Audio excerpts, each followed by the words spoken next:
The prayer this afternoon will be offered by the good delegate from Anne Arundel County. Thank you, Madam Speaker and colleagues. I offer this prayer in honor of Kevin Ward, Mayor of the City of Hyattsville. We were deeply saddened to hear of his passing. For many in this chamber, Kevin was a wonderful friend. He was a father, a husband, and a fierce advocate for the residents of the City of Hyattsville. He was a man of incredibly strong character, and he cared deeply for those in his care. He was someone that was looked up to as a personal friend and mentor by many members in our body. We offer this prayer for this compassionate leader. Our good and gracious God, we thank you for each day that you have given us. We thank you for the incredible privilege you have given us in allowing us to govern. Help us, O Lord, to govern in wisdom and love. We pray that you would be with us as we conduct the people's business in this chamber. Help us to speak with respect and love for one another. Help us to listen with consideration and civility. Help us to think not of our own good, but of the good in every single resident in our state. We pray to that end, Lord, for wisdom, humility, and courage, and that in your gracious mercy, you would keep and protect all Marylanders. Amen.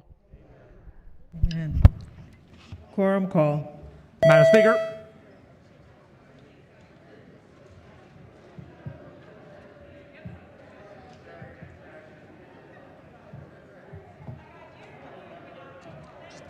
Has everyone recorded their presence? If so, the clerk will take the call.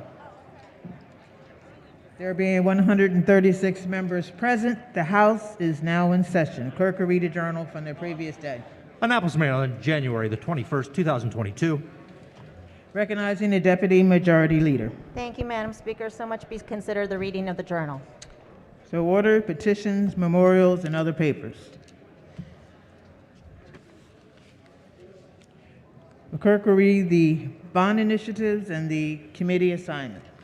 Introductory House Bond Initiatives Number 3, January 22nd, 2022, referred to appropriations. Introductory House Bond Initiatives Number 4, January 22nd, 2022, referred to appropriations. Senate third reading calendar. The clerk will read the first bill. Oh, excuse me. Quorum call. Madam Speaker.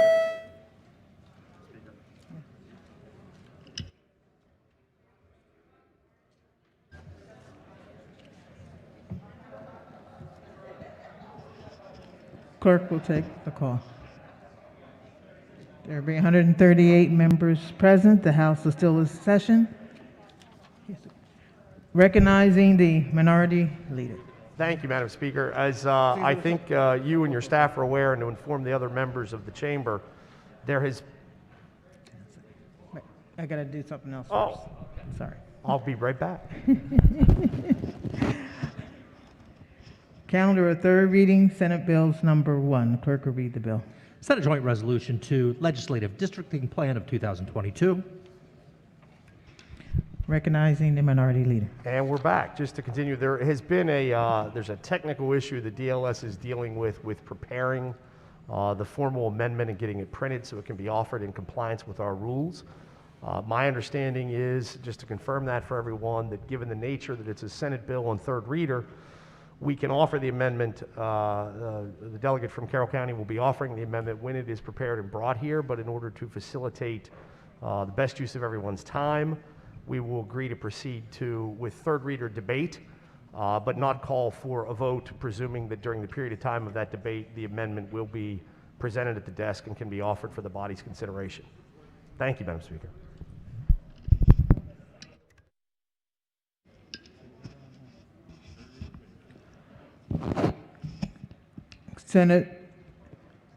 Senate Joint Bill 2 is on third reading. Recognizing the Minority Whip. Thank you, Madam Speaker. Now, I realize that I'm just a simple country minority whip. See what I did there? But even I understand and appreciate the concept of one person, one vote. In 1962, the Supreme Court, there was a reference made to it earlier, issued a landmark decision in the case of Baker versus Carr, which dealt with the one person, one vote concept. And then the Supremes issued another decision using that principle and applying it to state legislatures in Reynolds versus Sims just 2 years later. One person, one vote simply means that individuals should have equal representation in voting, plain and simple. Now, when we were here for a special session regarding the congressional maps, I talked about the Snicker test. Maybe some of you all recall that. It's a principle that a law school professor of mine drilled into our heads back when dinosaurs roamed the earth. But how can anyone say, without snickering, that the map in SJ2 does a better job of complying with the legal concept of one person, one vote, than either a single member delegate district map would do, or the Citizens Commission map, which was shot down unceremoniously earlier.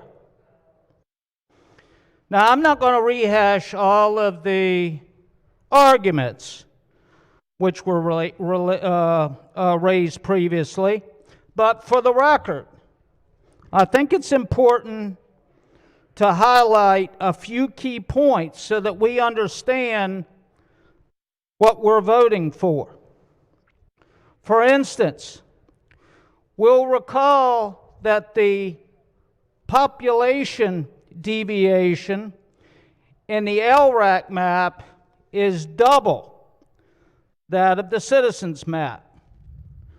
We'll also note that the Citizens map contains 43 majority African American seats versus 36 in the one before us. We should further note that the Citizens map contains 4 majority Hispanic seats versus 1 in the LRAC map. Furthermore, I think it's noteworthy that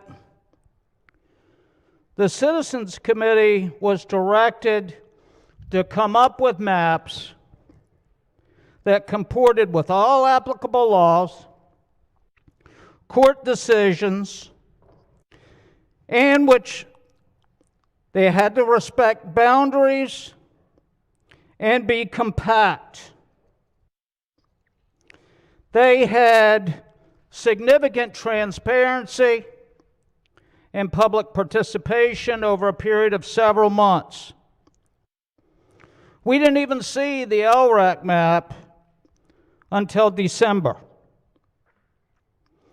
But the violation of the one person, one vote concept is the most troubling aspect of that which is before us now. Why does Maryland insist on adhering to this anachronistic patchwork hodgepodge of 1, 2, and 3 delegate districts? It makes no sense, completely stands on its head the notion of one person, one vote, which is exactly why every state in the United States, except for us and New Hampshire have done away with that. Let's use my neck of the woods as an example. Under the LRAC map in Hampstead, where I live, I'll be able to vote for one delegate. A few miles away, next door in Westminster, they'll have 3 delegates answerable to them. And over the county line in northern Howard County, they'll have 2 delegates accountable to those folks. Makes no sense. And if you can rationalize that, you're a better person than I am. Why is my vote diluted in Hampstead, where I'll have 1 delegate, but somebody in Westminster's vote is supersized because they have 3? I'm going to stand up, Madam Speaker, for the principle of one person, one vote. I'll be voting no. Thank you, Madam Speaker.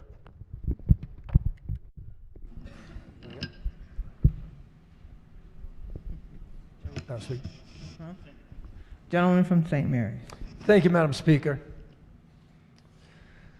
One man, one vote. One person, one vote. That's a motto that's been used in representative democracies since representative democracies were created. And personally, I really wanted to vote for this map. My district isn't that bad. But this map violates that principle. Let me tell you about a little town in southern Maryland called Charlotte Hall. Many of you know Charlotte Hall because our state's own veterans home is there. And in Charlotte Hall, it's an interesting town because it's right on the county line. Half the town is in St. Mary's County, District 29. The other half is in Charles County, District 28. So if you're in the District 28 side, the bad news is your property taxes are a lot higher. But the good news is you have a constituent complaint, you can call not 1, not 2, but 3 delegates that sit on 3 different committees. You walk into the voting booth, you vote not once, twice, 3 times. You get to vote for 3 delegates. If you're on the St. Mary's side, you have a constituent problem. The only person you can call is this guy right here. And when you walk in to vote, God, I'm hoping you vote for this guy here. Why would they do that? How is that fair? I'm waiting for somebody from the majority party that loves these maps to get up and tell us how that is fair.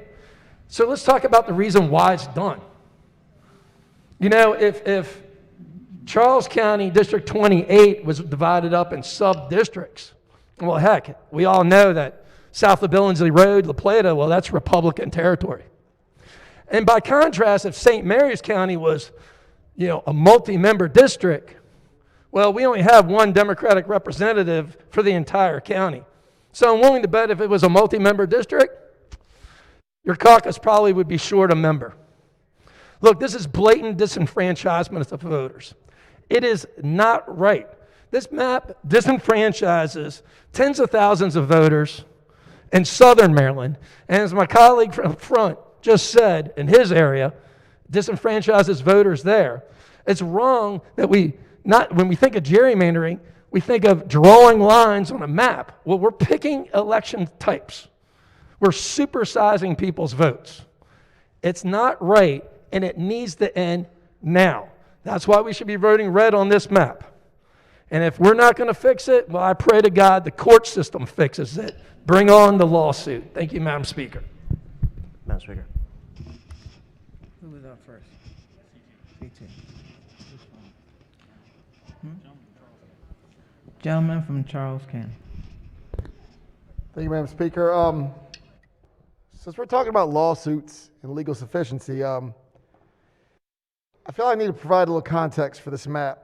In 2002, Governor Glendening created his legislative map, 13 state and 2 federal lawsuits later, it was rejected by the courts.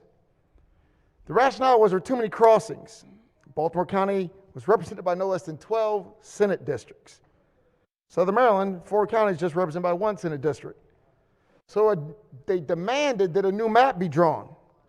They appointed a special master, worked with this gentleman, Nathaniel Persilli, and they redrew the map. And the court accepted that map, and that was the map that was enacted in 2002, hereinafter known as the map of 2002. Now, the reason I'm giving this history lesson is not to excite you, but to let you know that that was the starting point for the map we have today. And also, when it comes to history, facts are important, not what you feel. So, I'm going to go into something even more exciting, which are some similarities between the 2002 map that was approved, that the courts demanded be drawn, and was approved. Many of them seem to have caused still consternation with our friends across the aisle. District 3 still represents the city of Frederick and southern Frederick. District 12 still spans 2 counties in central Maryland, and downtown Columbia is anchoring the district. District 21 is still both in Prince George's and Anne Arundel. 27 is still in Calvert and Prince George's. 29 is still in St. Mary's and Calvert. I could go on with the similarities, but I think you've heard enough. Please look at this map. Look at the 2002 map that the courts approved after they required it be redrawn, because we're drifting into this weird thing again, feelings. We've heard about legal sufficiency. We've heard about Section 4, Article 21, or Article 3. The courts in 2002 dealt with those. And again in 2010. This map is legally sufficient. Now, my colleagues from across the aisle, I love to hear what you feel. Tell me how you feel. But I'm telling you, the facts are what they are. You can take it to court. You've done it in 2002. You did it in 2010. The map will be found legally sufficient. So when we talk about the feelings, how you don't like it, it's not pretty, I want more senators, I want more delegates. We're listening. But please, don't say that this map, which is so very similar to the 2002 map, is not legally sufficient, that it doesn't abide by Section 4, Article 3. One thing a lot of us in here know, because we're lawyers, you can bring a lawsuit up about anything. The threat to bring a lawsuit has half of us salivating, because we're about to get paid. But that doesn't mean you're going to win. That doesn't mean you have standing, and that doesn't mean that your argument is going to pass legal muster. The fact is, this map, so very similar to the map that was drawn at the court's demand in 2002, is and will remain legally sufficient. Thank you. Madam Speaker. Gentleman from Seaport. Thank you, Madam Speaker. I'm not going to prognosticate on what the judiciary branch might do with these maps. I got in the legislative business because, frankly, I don't like to judge people. But where I would like to focus in on is the merits of this amendment that's being offered in terms of the single-member districts. As many of you may know, my background, how I got here, was one that wasn't a political upbringing or knowing folks affiliated with politics or family members or influence or power or wealth or anything like that. Just something that I took a fancy to as a young person. I'd also like to add that the reason single-member districts are so important is because they provide opportunities for folks who aren't in that world, who don't have a pedigree, who don't have a lineage, a tremendous amount of money or background, to get involved and to run and to be competitive. And that's really the difference between running in a single-member district versus a 3-member district. You know, this is a trend that at its peak in the 1960s was commonly used to disenfranchise groups of voters. Things like packing and cracking, those which are now deemed as illegal, they're easier to mask and they're easier to get away with as the population set gets larger, all right? And that's why every district in the United States has moved away. To my knowledge, we're the only one that has 1, 2, and 3 districts. And if you look at how they're laid out, sometimes they're for political reasons, sometimes they're for geographic reasons, but you can play and mix to whatever the guy behind the computer or the gal behind the computer wants as the final outcome. And that's wrong. I think that maximum accountability for an elected official is important, right? When you have a single member district, the buck stops with that member. You can't blame it on the two others or kind of pass the buck. And chances are, because it's compact and because it's smaller, the population set is smaller, you live in that community. You reside in that community. Someone can get a hold of you. You can meet up with someone quickly because it is a smaller district. You can traverse it easily. It's been said that the best government is the one closest to the people. Well, as these data sets get larger, it's possible to have concentration of elected officials farther and farther away from the people they represent. A fun fact, when Maryland's population increased, we're talking about the past here and different districts, at one point in time, Maryland had an at-large congressional district. Can you imagine campaigning with that? A lot more difficult than the colleagues would be for the other member districts. But Maryland moved away from that and just came up with a new district, okay? And that's a trend that's happened across the country. We're one of the last ones to continue doing this. And if you look back at the 60s, what was in style then was bell-bottoms and platform shoes and gerrymandering. And we've moved away from those, and even though those things aren't in style, we're still gerrymandering like it's going out of style. And with that, I'd like to ask that everyone support this amendment, which we don't have in front of us yet. It does offer single-member districts. It's fair. It gives folks the ability to get into politics. It breaks up machines and long terms, and I mean it's the next best thing to term limits because it gives everyone an opportunity to run. Thank you, Madam Chair. Chairman from Environment and Transportation. Thank you, Madam Speaker. I understand an amendment is going to be offered on single-member districts, so I would like to explain to this House why I am so strongly in favor of three-member districts. And I want to tell my story as a part of my reasoning here, Madam Speaker. 1990 was a trailblazing year for a lot of minority candidates in Montgomery County and in Prince George's County. In Montgomery County, a Latina and a Chinese American gentleman were elected at large to the school board. And in Prince George's County, one of my dear friend's fathers was elected to the Maryland House of Delegates in a situation where there were 3 delegates elected, and I was elected to represent the people of Gaithersburg, Rockville, and Garrett Park. I was the first Indian American elected to any state legislature in the United States, and I believe I was the first and only at that time Hindu to be elected as a legislator in American history. And so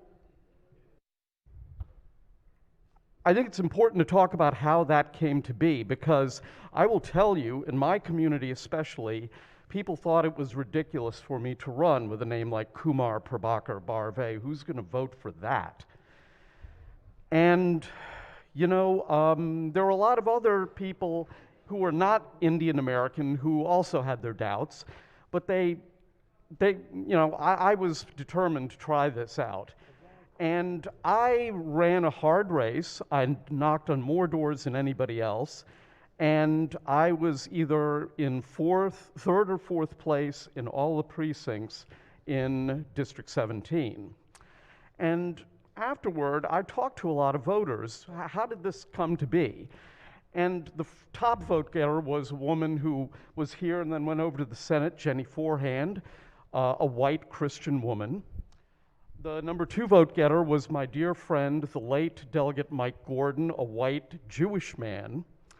And then it was me. I was in 3rd place, and the person in 4th place was a woman who's a dear friend, and the person in 5th place is somebody you know, Delegate Lou Simmons, who was running in that year as well.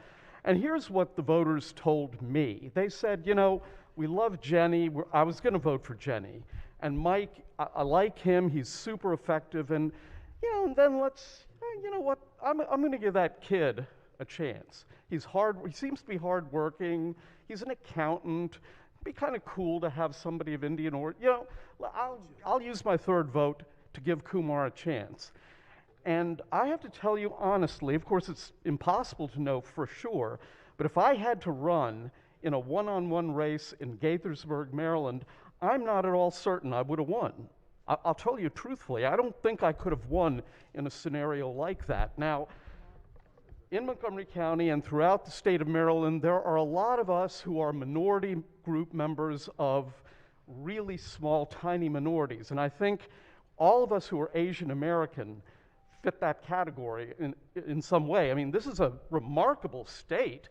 We have and had in the past elected Muslims, Hindus, East Asians, South Asians. And none of these Asian American members, none of us, were in a district where Asian voters even came close to being 5 or 10% of the voters. But in a race where you get 3 votes, you can do that. You can use one of your votes to vote for somebody who's a little offbeat. That's how I won my first election. Now, in Montgomery County, we've elected several African American state legislators and council members. I don't think when they were first elected, the first black delegates from our county were elected in white majority districts. Again, you've got 3 votes. This is a system that works really, really well. I had a friend who was a Chinese American legislator out in Washington State, I think. At that time, they had a system where each district elected a senator and 2 representatives, and he was in second place. He won. And I remember talking with him about this at a conference, and he agreed with me that if he had to run one-on-one, he wouldn't have won that election. So I have to push back on this notion that there is something somehow sacred about single-member districts. There is nothing sacred about this. The fact of the matter is the people of Rockville and Gaithersburg and Garrett Park, I am so indebted to them for taking that 3rd vote and saying, you know what, I'm going to give this young Hindu kid a chance. And the rest, I suppose, is history. I would strongly argue against the fallacious notion that single-member districts are for some reason sacred and more democratic. They are not. Certainly not for me. Certainly not for, I think, all of the Asian Americans who sit on this floor. Certainly not for the state of Maryland. I feel very strongly about this. And Madam Speaker, thank you for allowing me to take the time to express my views on this matter. Thank you. Gentleman from Baltimore County. Thank you, Madam Speaker. I want to start by talking about one fact today. And when Maryland sticks out in any category, I think it's important to ask why and how we compare to other states in this regard. Few states even use multi-member districts at this point. New Hampshire is one of them. Why does New Hampshire have multi-member districts? New Hampshire has 400 representatives. And in the history, it was important that they didn't split some of the communities of similar interest. And they decided in some cases they're going to draw 2-member districts so that because their representation was so representative, they still wanted to have an opportunity to have entire communities that were represented, that were kept together. And that's why states like New Hampshire may have multi-member districts. It is a far stretch to compare what we have here in Maryland to a state like New Hampshire that is so, the districts are so small and so representative of their communities to compare it to what we have here. And actually, I'd like to tell my story, and I'd like to use it contrary to the arguments that the speaker before me made. I ran initially in 2014 in a 3-member district, and I heard a lot of the same things that the gentleman who spoke before me said. I had run, it was a 20-person race. It was a 9-way primary. And the good delegates sitting beside me today, they had run a couple times. And folks said to me what they had said to the gentleman who spoke before me. They said, well, we know the other two guys, but that Grammer, man, he's running all over the place. That nut, I'm going to give him a vote. I have 3, I'll give him 1. But there's always part of the story that goes untold. For me, I started running my campaign 18 months before the election. 18 months. I worked a 4-hour shift. I worked 4 days a week. And I spent the other 3 days and nights knocking doors. Because when you have a multi-member district, your district is 120, 130, 140,000 people. And if you have a multi-member district where you have to knock doors, the ability of the average person to knock on thousands and thousands or tens of thousands of doors is very limited. So you have to ask yourself, what types of district offer the ability of the average person to win? Is it going to be a district where you have 30 to 40,000 people, where you can knock on a limited number of doors, where if you send a mailer or a campaign ad or you have to make an expenditure that's going to hit a smaller amount of people, what's better for the average person? The smaller race or the district that's 130,000 people? What is going to provide an opportunity for the average person to enter office, to enter the franchise, to be competitive in a race? I think it's very commonsensical to say that the average person that has no network, no contacts, no money, no experience in a campaign, the opportunity is much greater in a smaller district. And the bottom line is that this bill does disenfranchise Marylanders, racially, demographically, and politically. If this bill passes, we've actually had people stand on this floor today and argue against a map that would give more minority access to people to be able to sit in these seats. In 2022, we've actually had people argue against more minority districts. Single-member districts are the answer. They provide greater access not only to minorities, racial minorities, political minorities, but the average person. Compare the average person to me. And I don't know the circumstances of the gentleman who spoke before me, but does the average person have no wife and children? Do they have 3 days a week where they can just campaign for 18 months straight, 8 hours a day? Can they spend pretty much their entire life campaigning in a district that's 120,000 people or more? And that's the real problem with these multi-member districts, is that, remember The Wire? That show The Wire, where they talked about politics in Maryland? And one of the people, he had to bend his own principles a little bit to get on the slate mailer. And I hate to even mention things like that, but that's the reality of what happens when you have a multi-member district. You kind of have to bend to the machine. Are you on the mailer? Well, then you got to do as we please. And that cuts out the average person. And that's the ultimate disenfranchisement. And that's why I'll be voting against this bill today. Recognizing the gentleman from Baltimore City. Thank you, Madam Speaker. Colleagues, you've heard me talk about Pimlico Racetrack once or twice on this floor. Well, last night I went to a meeting of the Community Compact for the neighborhoods surrounding the racetrack that will be very greatly affected by the future use of that site. And there's a big difference in the demographics, in the race, in the religion of the people on one side of the track, people on the other side of the track. Our city council districts are single member. The line for one district, the line between the two districts, is the backstretch of the track. To represent a bigger area means you have a more diverse community, that you answer to, that we answer to as legislators. And that is a very good thing. I will proudly vote for this resolution. Gentleman from Talbot County. Thank you, Speaker. And I've appreciated the testimony and the perspectives from some of the more populated jurisdictions, and I don't discount them at all.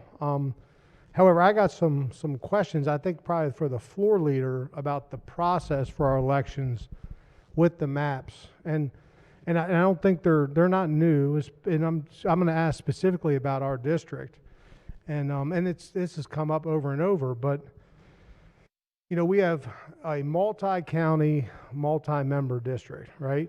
And I'll use District 37B because we're here. It has 4 counties. It has Talbot, my home county, Caroline, Dorchester, and Wacomico. Okay, so you have multiple candidates running for office, and the way the rules work for everybody here, if you don't represent a district that's more than 1 county, you won't understand this. So your district is 4 counties. So you've got candidates running from 4 different counties. And when you have an election, a primary election, only the top vote getters from 2 different counties get the nomination. So if you've got the top 2 vote getters from the same counties, the third vote getter is from another county, the people who are nominated are the first top vote getter and the third vote getter. And that's accurate, correct? Yes, in order to ensure to the maximum extent possible that every county has a resident delegate, that's one of the actions that over time was taken by the state. Right. So it would be the top and the third, right? So the district, the vote that you're taking is divided now by county, not by your voting cohort, which would be your district, right? In the primary, as I understand it, that's how it functions. Well, in the election, I mean, each district is drawn up based off of a population subset, right? Sure. So this goes back to some of the legal decisions that were referred to earlier. Maryland was actually one of the states that was in the Supreme Court cases that were referred to earlier. And the reason was because at the time, delegates were apportioned not based on population, but by county.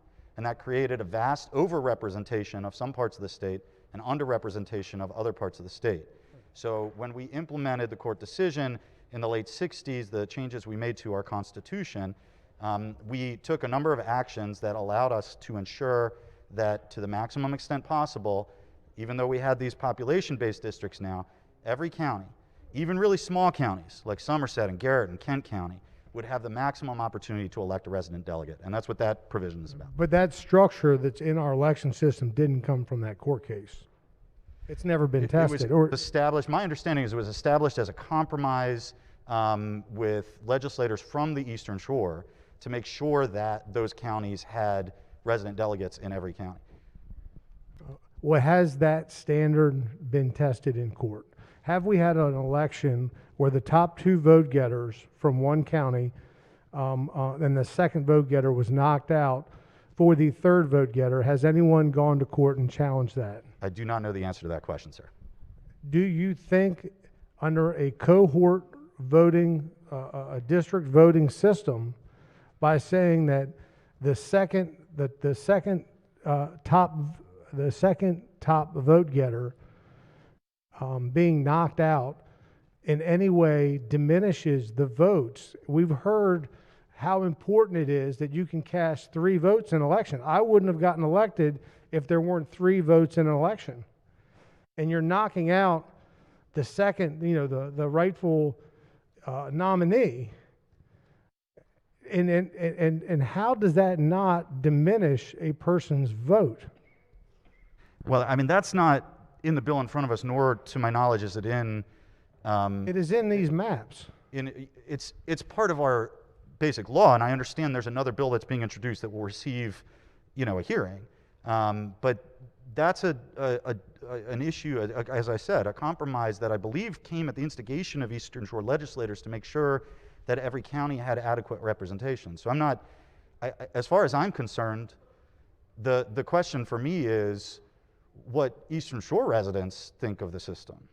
Well, this is a state voting law, and people vote in these elections, and this is not a new process, but the fact of the matter is that we're furthering a system whereby we know the opportunity will occur, can occur, where a person will go through the election process, they'll cast their votes, and if they vote for number 1 and number 2, and number 2 is in the same county as number 1, they've lost one of their votes. Is that not correct? I mean, again, that's my understanding of the law. And as I understand, there's a bill that's been introduced and a debate that's happening about whether that law should continue to exist. But I will say I share the goal, I think, of the people who developed that compromise, that every county have a resident district. I think it's important that all corners of the state have Well, people who are elected. I thank you, because you've answered my questions, and this has been a discussion in every firehouse breakfast I've gone to for years, and I'll be I'll be opposing this map, voting no, and I'm strongly supporting single-member districts because this issue does exist. It's existed for quite some time, and again, if you're in a multi-member district in one county, this really doesn't affect you, and maybe you haven't thought about it, but it is a big deal on the Eastern Shore. And hopefully it's something that can be addressed. And it hasn't been challenged in courts, but everybody should be on notice that, I mean, this is a reality, and it's a huge problem for multi-member, multi-county districts. Thank you, Speaker. Will House leadership come forward, please?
Madam Speaker.